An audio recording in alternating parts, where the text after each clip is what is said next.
Hello everyone, welcome back to my blog. আমি জানি তোমরা আমাকে অনেক মিস করেছো, আই ক্যান সেন্স ইট।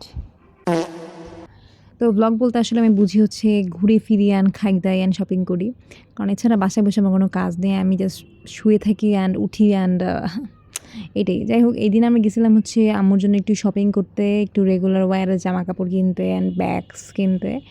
তো আমরা হচ্ছে গেছি প্রথমে, এটা হচ্ছে একদম হচ্ছে হাদিস পার্কের অপোজিটে একটা চিকন একটা গলি আছে, কয়েকটা গলি আছে যে ব্যাগ লাইন দিয়ে বেচে যেগুলো। দেন হচ্ছে সাইডে একটা গলি, ওই দোকানে বস্ত্র সমাহার নামে এই দোকানটা আছে। এই আঙ্কেলের দোকানে অনেক ভালো কাপড় আসলে পাওয়া যায়, মানে খুবই কমফোর্টেবল অ্যান্ড হচ্ছে খুবই টেকসই জিনিসপত্র। এই দোকান থেকে আমরা অনেক আগের থেকে কিনি, তো আসলে খুবই বিশ্বাসযোগ্য দোকান। তো এখান থেকে কয়েকটা দোকানের থেকে জামা কিনলাম। তারপরে আমরা গেছিলাম জলিলে, এখানে ব্যাগের কালেকশন মোটামুটি আর কি ছিল। আমরা কিছু ব্যাগস দেখছি, যদিও তেমন একটা পছন্দ হয় না। এটা একটু ভালো লাগছিলো, বাট এটার ম্যাটেরিয়ালটা আমার তেমন একটা ভালো মনে হয় না, এটা একটু টু মাচ। So cute!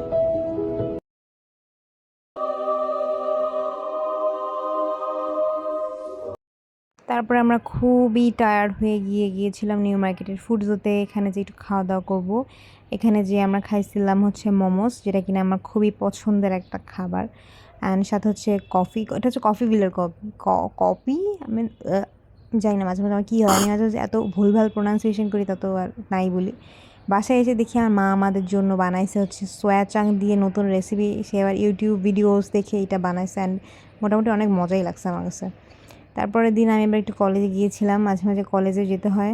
তারপরে ওখান থেকে আসার সময় আমি আবার ছোলা খেয়ে আসছি। এই ছোলাটা আমার খুবই ফেভারিট, একদমই কলেজের গেটের সামনে বসে বিএলের। খুবই মজা লাগে আমার কাছে, বাট একটু একটু স্পাইসি বেশি, বাট ভালো। তারপরের দিন রাতে আমার মা আমাদের জন্য ভালোবেসে বিরিয়ানি রান্না করছে।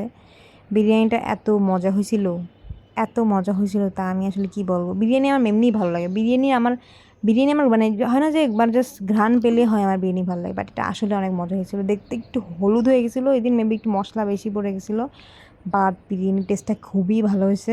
আর চিকেন বিরিয়ানি আমি আরও একটু রিল্যাক্সে খাই, যে না আমার কোনো অ্যালার্জি হবে না, আমি জাস্ট রিল্যাক্সে শান্তিতে ইচ্ছা মতো গোশ খেতে পারি। কারণ আমার তো বিফ খেলে একটু টেনশনে থাকা লাগে যে না বেশি খেয়ে ফেলছি তাহলে আবার সমস্যা হবে এমন। যদিও ভিডিওর জন্য আমি আবার একটু স্বাস্থ্যে যে বেশি স্পাইসি মানে বেশি ঝাল খেয়ে ফেলছি, যে না আমি খুব ঝাল খেতে পারি। অ্যান্ড সাথে সাথে একটা ভালো ঝাঁঝালা কোক হলে তো কথাই নেই। সাথে ছিল আমার সঙ্গী সাথী আমার মনি, অ্যান্ড শেষ। বাই।